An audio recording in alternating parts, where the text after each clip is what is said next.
From the MCQ 72 active thyroid release in blood is triiodothyronine. ठीक है. 8 years old boy came to eat mud, vomited and passes 6 inch worm. तो ये हमारे पास ascariasis होता है. ठीक है. Patient having altered taste and microcytic hypochromic anemia, stool test showed eggs. तो organism is ankylostoma duodenale. अब देखो अगर तो हमारे पास ये माइक्रोसिटिक हाइपोक्रोमिक एनीमिया है, ठीक है, और पेशेंट को जो है एग्स भी हैं स्टूल टेस्ट में, तो इट इज़ एनकाइलोस्टोमा ड्यूडिनेल. ठीक है. एनकाइलोस्टोमा ड्यूडिनेल में क्या होता है, ये हाइपोक्रोमिक माइक्रोसिटिक एनीमिया कॉज करता है. लेकिन अगर आपको मेंशन्ड हो कि गिवन एनीमिया आपके पास मैक्रोसिटिक है, ठीक है, तो उस पर विटामिन B12 की डेफिशिएंसी है जो कि फिशरमैन एनीमिया है. ठीक है. अब आगे देखिएगा, रेस्पिरेटरी सिम्टम्स हमेशा एस्केरियासिस में होते हैं, और फिशरमैन है, एनीमिया भी है, काइमोसिस भी है, तो विटामिन C की डेफिशिएंसी है. फिशरमैन के अंदर एनीमिया है तो इट इज़ विटामिन B12 की डेफिशिएंसी और डायफाइलोबोथ्रम लेटम की वजह से होता है. माइक्रोसिटिक एनीमिया जो है वो एनकाइलोस्टोमा ड्यूडिनेल. कंजक्टाइवल स्वेलिंग है तो लोआ है. रेक्टल प्रोलैप्स है, ट्राइक्यूरिस ट्राइक्यूरा है.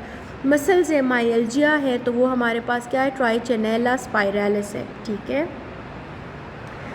अच्छा, आगे आइए, अगला है type of joints present in intervertebral discs is secondary cartilaginous joints. अब प्राइमरी कार्टिलेजिनस जॉइंट्स हैं और सेकेंडरी कार्टिलेजिनस जॉइंट्स हैं. प्राइमरी कार्टिलेजिनस जॉइंट्स प्रेजेंट हैं फर्स्ट स्टर्नोकॉस्टल जॉइंट में between the epiphysis and the diaphysis of long bones. जबकि secondary cartilaginous joints कहाँ मौजूद है सिम्फिसिस प्यूबिस में, इंटरवर्टिब्रल डिस्क में और मैन्यूब्रियो स्टर्नल जॉइंट्स में. अब इन्होंने हमसे किसका पूछा था, इंटरवर्टिब्रल डिस्क का पूछा था. तो इंटरवर्टिब्रल डिस्क में क्या है, सेकेंडरी कार्टिलेजिनस जॉइंट्स हैं. A patient after taking an analgesic overdose having hyperventilation, tachycardia, metabolic acidosis, most commonly the drug responsible for this is acetyl salicylic. ठीक है. acetyl salicylic acid की वजह से क्या है, हमारे पास हाइपरवेंटिलेशन है, टैकीकार्डिया है, मेटाबॉलिक एसिडोसिस है. तो ये हमारे पास एसिटाइल सैलिसिलिक की ओवरडोज है. Clear. The next is a group of friends went to the restaurants and eat chicken and fried rice. At midnight they developed the food poisoning. The causative agent is Bacillus cereus. ठीक है. What food is responsible? तो it is the fried rice. ठीक है. fried rice और Bacillus cereus याद रखना है. Cells in the G1 phase synthesis at what occurs at G1 phase? तो it is proteins. ठीक है. G1 phase में proteins जो हैं वो बनते हैं. A child has history of pica. He now has pallor, fatigue and low hemoglobin. What is the suitable diagnosis? तो it is, इन्होंने मेंशन किया हुआ आयरन डेफिशिएंसी एनीमिया. ठीक है. पाइका जो है आयरन डेफिशिएंसी एनीमिया का हमारे पास एक आप ये कह सकते हैं पिकिंग पॉइंट है कि सिम्टम्स क्या होते हैं. पेशेंट हमें आके बताता है कि नॉन फूड मटेरियल्स या फिर नॉन ईडेबल्स पेशेंट की हिस्ट्री होती है. Branch of internal iliac artery that remains with in the true pelvis. तो ये हमारे पास है मिडल रेक्टल आर्टरी. ठीक है.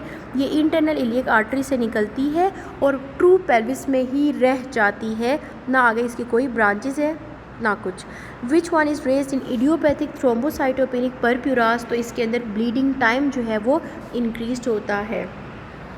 Systolic phase of cardiac cycle corresponds to which of the following component of the ECG? तो systolic phase represent करता है RT interval को. ठीक है. RT interval.